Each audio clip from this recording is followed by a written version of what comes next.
Salut chers auditeurs, salut chères auditrices, bienvenue dans Sans Algo, le podcast qui vous en fait découvrir d'autres. Je suis Mathilde Mélin, journaliste pour Slate.fr, de retour pour cette saison 2 de Sans Algo avec une formule un peu différente, je le rappelle pour ceux qui ont loupé l'épisode précédent.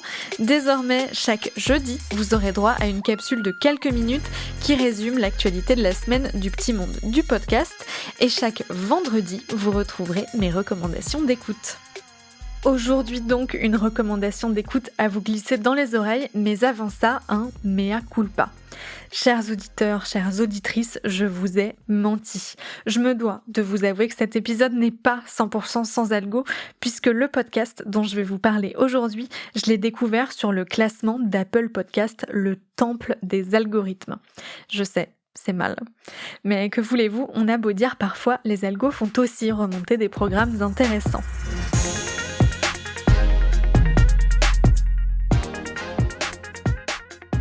Celui-ci, j'ai d'abord été attirée par son visuel, un collage très joli surmonté du titre Exil, au pluriel. Comme le titre le laisse deviner, c'est un podcast sur le déracinement, ou plus exactement sur ce que l'exil provoque dans une famille. Dans chaque épisode, la chanteuse Laurie Darmon interroge un ou une invitée sur son histoire familiale et son rapport personnel à l'exil. Au début du podcast, elle explique qu'elle a eu l'idée de ce concept grâce à l'une de ses chansons, la bien nommée L'Exil, qui raconte l'histoire de sa propre grand-mère, une immigrée d'Égypte. C'est Laurie Darmon et vous écoutez mon podcast Exil. Une chanson ouvre parfois un chemin qui la prolonge, la dépasse, la transforme en refrain intime, en partage profond. C'est ce qui s'est passé avec l'une des miennes, celle que vous entendez, qui sera le fil rouge de cette série de podcasts. Cette chanson s'appelle L'Exil. Cet exil, c'est d'abord celui de ma grand-mère, cette histoire qu'elle ne me raconte qu'à mes 25 ans et qui ne m'a plus lâchée depuis. Mais cet exil se conjugue au pluriel et devient l'exil de tous ceux qui, comme elle, ont connu les départs forcés, l'arrachement au pays, la découverte d'un ailleurs étranger. Qu'ils viennent d'Orient, d'Afrique du Nord ou d'autres régions du monde, j'ai voulu donner la parole à tous ceux qui ont grandi ailleurs, ainsi qu'à leurs enfants ou leurs petits-enfants comme moi. J'ai voulu qu'ils déroulent avec moi, avec vous, le long fil qui s'insinue partout, les amours, les voyages, les plaisirs, les chagrins, et rassemblent tous ceux qui se vivront toujours exilés de quelque part, nomades, entre deux rives. C'est comme ça que débute chacun des 15 épisodes d'Exil, des interviews de personnalités ponctuées par la musique de Laurie Darmon. Le casting regroupe surtout des artistes comme le musicien Ibrahim Mahalouf, l'historien Benjamin Stora, l'humoriste Gad Elmaleh ou encore l'actrice Marina Foïs. C'est d'ailleurs par son épisode à elle que j'ai commencé en pensant qu'elle parlerait surtout de son héritage italien. J'y ai découvert que la question des origines était, en tout cas chez elle, bien plus complexe que ça et surtout qu'il éveillait en elle une réflexion politique, presque philosophique, sur ce que ça veut dire d'être français. Aujourd'hui, définir son appartenance, c'est quelque chose de beaucoup plus fort. Donc, si on s'affirme autour de moi, je suis obligée moi aussi de m'affirmer ou de revendiquer quelque chose. Et oui, je revendique d'être issue de la mixité la plus totale, du bordel le plus total et d'avoir une multiple identité qui, évidemment, je pense, en vrai, est une richesse et une liberté. Je pense que le sentiment d'être français, c'est comme le sentiment d'être amoureux ou le sentiment d'être courageux. Je veux dire, c'est une perception interne. Chacun fait. Pourquoi il faudrait. Enfin, ça devrait être une décision très personnelle. L'attachement à la France, il est pas un. Il y a plein de raisons d'être attaché à ce pays. On peut aussi être très attaché à Paris, parce qu'on trouve que c'est une ville incroyable, cosmopolite, bordélique, historique, ou alors choisir d'être toulousain. Enfin, ça devrait être un choix très personnel, et je ne crois pas que faire société, ce soit être tous pareils. Je crois que le grand chantier serait au-delà d'accepter les différences et ne pas avoir besoin de se reconnaître pour vivre ensemble. Je vois pas... D'ailleurs, moi, ce serait plutôt quelque chose qui m'angoisse, c'est-à-dire de vivre qu'avec mes semblables. J'aurais une impression d'ennui terrible. Après cet entretien, j'ai enchaîné avec plusieurs autres pour voir si je retrouvais les mêmes réflexions, les mêmes questionnements. Et j'ai été hyper surprise de constater que tous les invités ne parlent pas de leur rapport à la France. En revanche, presque tous évoquent un rapport plus ou moins proche au judaïsme ou à l'exil historiquement lié à la judéité. Je ne sais pas si c'était volontaire de la part de Laurie Darmon, mais ça se dessine quand même dans presque tous les épisodes. En tout cas, d'une histoire à l'autre, on réfléchit à ce que signifie l'exil et à comment ce truc ruisselle de génération en génération. Même quand on n'a pas vécu soi-même l'arrachement à son pays, ça fait partie de nous. J'ai bien aimé me plonger dans ces histoires dont les différences sont rendues encore plus évidentes par les ambiances sonores des interviews. Une fois, on est dans un café, une autre fois dans un jardin ou dans un salon. On est bien loin de l'ambiance aseptisée d'un studio d'enregistrement et j'ai trouvé ça assez sympa, surtout parce qu'on a la sensation d'écouter une conversation informelle plus qu'une interview. Laurie Darmon n'est pas journaliste, mais elle arrive à taper juste à chaque fois pour que ses invités se livrent. C'est le cas par exemple avec le comédien Kian Kojandi, à qui elle pose la question qu'elle pose à chaque épisode. Est-ce que cette expérience qui, mine de rien, est un héritage, même si toi tu l'as pas vécu directement, mais est-ce que c'est un truc dans ta tête de te dire à tout moment on peut me couper de là où je vis, devoir tout quitter et recommencer tout ailleurs? Est-ce que tu es très très attaché? J'ai pas la valise, la fameuse valise que j'ai plein d'amis qui disent mes parents ils ont toujours une valise prête sous la table, sous le lit.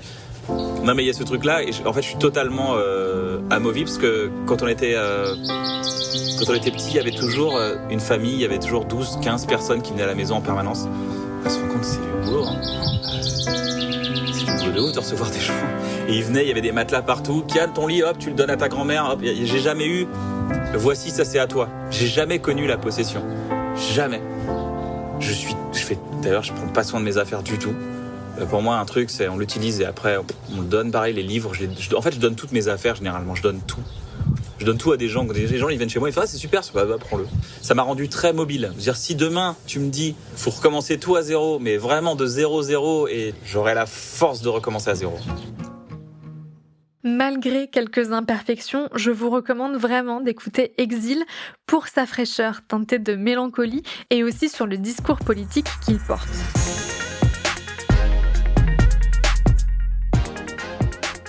Pour en savoir plus sur ce podcast indépendant, j'ai invité Laurie Darmon au micro de Sans Algo. Bonjour Laurie Darmon. Bonjour. Est-ce que vous pourriez commencer par vous présenter ? Bien sûr, alors je suis auteure, compositrice, interprète et parallèlement à ça, depuis cette année, j'ai créé un podcast qui s'appelle Exil et j'ai aussi créé une soirée qui s'appelle Corps à cœur. Comment vous est venue l'idée de créer le podcast Exil ? En fait, j'avais écrit une chanson qui s'appelle L'Exil, que j'ai écrite en 2017. Et je savais que cette chanson, je n'avais pas l'intention de la sortir si ce n'était pas dans le cadre d'un projet un peu plus global sur l'exil. Et je ne savais pas encore quel serait ce projet. Donc j'ai beaucoup réfléchi, hésité. J'avais commencé par faire un documentaire où j'avais beaucoup filmé ma grand-mère, puisque c'est une chanson qui raconte l'exil de ma grand-mère égyptienne venue en France en 1956. Et donc voilà, j'avais commencé à faire un documentaire. J'ai beaucoup filmé ma grand-mère, ma famille, etc. Puis finalement, c'était beaucoup trop proche de moi, toute cette matière. Et donc, les années sont un peu passées. Et puis j'ai eu l'idée de ce podcast en 2020, 2021. Et puis en fait, je l'ai fait assez spontanément, je dirais. Exil part de votre histoire personnelle, l'histoire de votre grand-mère. Vous en parlez un tout petit peu au début de chaque épisode comme générique d'ouverture, mais vous n'avez pas fait d'épisode vraiment sur vous, votre histoire. Pourquoi ? Parce que c'est trop difficile de vous raconter frontalement ? Vous touchez un truc intéressant parce que moi, je viens de terminer l'enregistrement de l'épisode qui raconte mon histoire. Alors, je ne l'ai pas fait avant. Je pense que c'est parce que tout simplement, j'étais vraiment curieuse d'entendre ce que chacun avait à dire. Avant de commencer ce projet, j'ai quand même longuement écrit ce qu'on pourrait appeler un pitch sur l'exil et je me suis beaucoup servie de ce que moi, je comprenais ou de mon expérience de tout ça. Donc, c'est presque comme si cet épisode avait existé comme pitch que j'envoyais à chaque invité. Mais il n'existait pas de manière, effectivement, en audio et tout ça. Puis finalement, je me suis dit: «Non, ce serait quand même bien de le faire». Donc je pense pas que c'est parce que j'avais vraiment peur de le faire avant, mais je pense que j'avais simplement pas le besoin autant. Et quand j'ai entendu tout le monde me raconter et cetera, c'est vrai que j'en ai eu envie et puis surtout on me l'a demandé, en fait. Comment ça s'est passé du coup cet épisode? Vous pouvez pas vous interroger, Non. vous-même? Comment ça a fonctionné? J'ai un de mes meilleurs amis, en fait, avec qui on en a beaucoup discuté depuis toujours et on se connaît depuis qu'on a 20 ans. Et en fait, au moment où j'ai voulu faire cet épisode, je voulais que ce soit lui qui m'interviewe et c'est ce qui s'est passé. Donc on a fait plusieurs séances. C'est pas du tout un épisode que j'ai enregistré comme les autres. C'était beaucoup plus long, donc là, il va y avoir beaucoup de dérochage et tout ça. Et puis je me suis surtout rendu compte que j'avais encore une autre manière d'aborder l'exil, peut-être, à la lumière des témoignages que j'ai reçus depuis et cetera. Mais ouais, c'est un épisode un peu hybride encore une fois, donc voilà, il devrait sortir, dans pas longtemps puisque là, du coup, je viens de terminer, la diffusion de toute la saison 1. Vous avez déjà un projet de saison 2 du Oui, coup? oui. Comment ça se passe une interview, exil? Parce que quand on écoute les épisodes qui durent entre 15 minutes et 1 heure à peu près, certains, on entend vos questions, en tout cas on entend la conversation que vous Mmh. avez avec la personne qui raconte son histoire et dans d'autres, on vous entend quasiment pas. Est-ce que c'est coupé au montage ou est-ce que vous arrivez à faire déployer des monologues à vos invités? En fait, moi, je les lance ou je rebondis en fonction de ce qu'ils me racontent, mais c'est vrai que j'essaye de les faire, vraiment, puiser dans un vrai récit. C'est pas du tout un entretien qui se passe avec une feuille et des questions préparées. Je sais plus ou moins ce que j'ai envie qu'ils me racontent, mais finalement ça tient en 2 questions. Après, pour les questions qu'on entend ou qu'on n'entend pas quand on m'entend parler ou pas dans les épisodes, finalement, je parle plus ou moins autant dans chaque épisode, mais c'est vrai que parfois je l'enlève au montage. Dès que je le peux, je l'enlève au montage parce que c'était mon intention, d'origine. Mais, les fois où je laisse mes questions, c'est notamment parce qu'il y a rien dans leurs, réponses qui permet de comprendre, l'intitulé, on va dire, de la question. Vous dites que quand vous arrivez en interview, vous savez déjà à peu près ce que vous voulez qu'ils vous racontent? C'est-à-dire que vous faites des recherches avant sur vos invités ou alors que vous ciblez vos invités parce que vous êtes déjà au courant d'une histoire qu'ils ont vécue, de leur histoire familiale? Moi, je me fie beaucoup à mes intuitions, plus qu'à toute recherche. En fait, ce qui m'a souvent menée à mes invités, c'est une intuition que l'exil, que les origines qu'ils ont avaient déteint sur leur carrière, leur choix de carrière, leur choix artistique, leur création et cetera. Et en fait, c'est là-dessus que j'ai envie de les entendre. Donc, pour l'instant, mes intuitions étaient bonnes et c'était assez incroyable de vivre le moment où, pendant l'entretien, eux-mêmes réalisent que, en effet, leurs origines ont influencé, leur façon de mener leur vie. Il y a un double mouvement dans le podcast puisque vous faites témoigner à la fois des personnes qui ont vécu l'exil elles-mêmes, comme Enrico Macias par exemple, Mmh. et des personnes qui sont de deuxième ou troisième génération. Pourquoi ouvrir le micro aussi à des gens qui n'ont pas connu l'exil personnellement, plutôt que de vous concentrer sur des gens qui l'ont vécu pendant leur temps de vie en fait? Parce qu'en fait, moi, je m'inscris justement dans la troisième génération et que j'ai fait à partir de mon expérience à moi. Et en fait, mon expérience à moi, c'est qu'il y avait pas de raison fondamentale, mais pourtant, je me sentais, complètement, empreinte de l'exil. Voilà. Et donc j'avais envie, je dirais presque par, simple curiosité pour comprendre moi-même, j'avais envie d'entendre les autres me raconter comment ils vivaient ça. Est-ce que vous avez envisagé d'interroger des gens qui vivent l'exil aujourd'hui? Actuellement, c'est un sujet, hyper présent Bien dans sûr. les médias, aujourd'hui. Est-ce que vous avez aussi envie d'étendre, peut-être dans la saison 2, à des personnes qui sont en exil actuellement? Complètement. Déjà la saison 1, finalement, je me rends compte, que j'ai ouvert quand même, mais pendant longtemps, je me suis posé la question de si j'allais me concentrer sur l'exil oriental et des pays d'Afrique du Nord des années 50-80 ou si j'allais vraiment, appeler ça exil et que ça pouvait tout être. Au final, c'est assez large, mais quand même beaucoup d'épisodes racontent cet exil, justement oriental.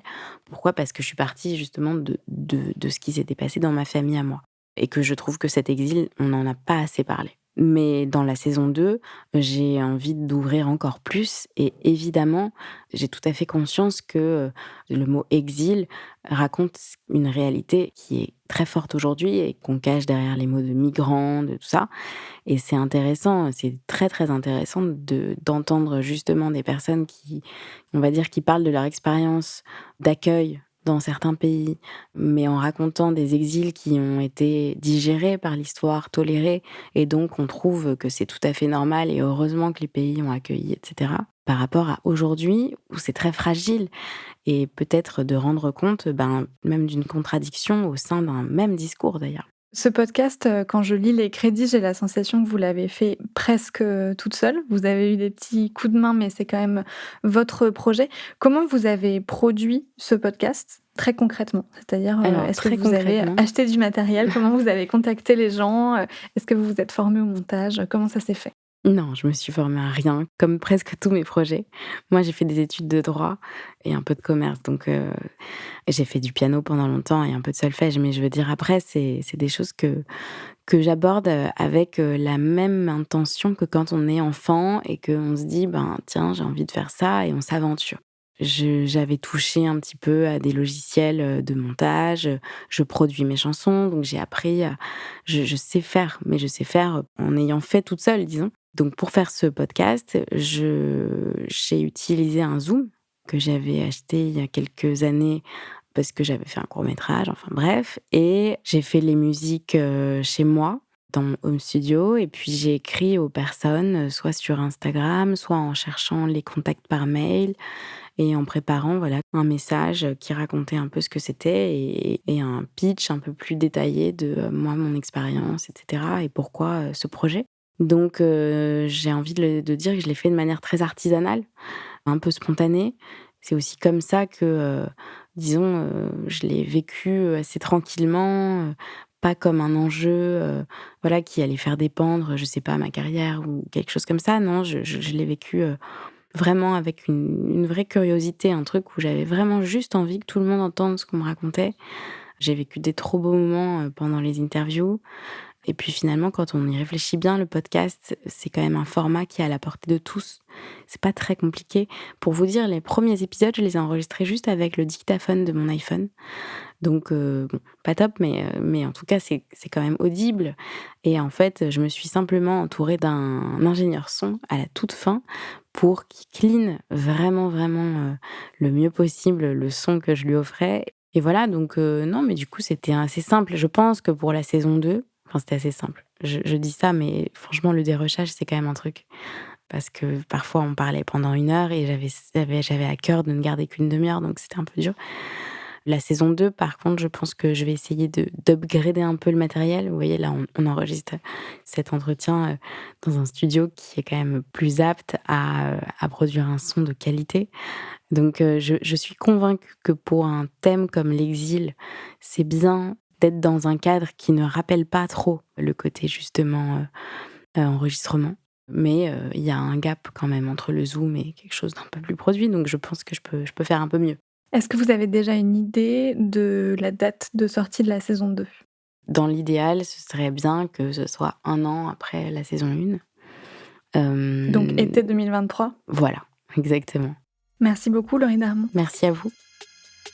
Merci d'avoir écouté cet épisode de Sans Algo. J'espère que ça vous a donné envie de découvrir Exil au pluriel, de Laurie Darmon.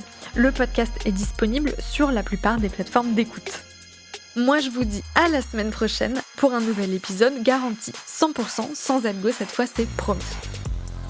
Sans Algo est un podcast de Mathilde Mélin, produit par Slate.fr sous la direction de Christophe Caron et de Benjamin Septem-Ours.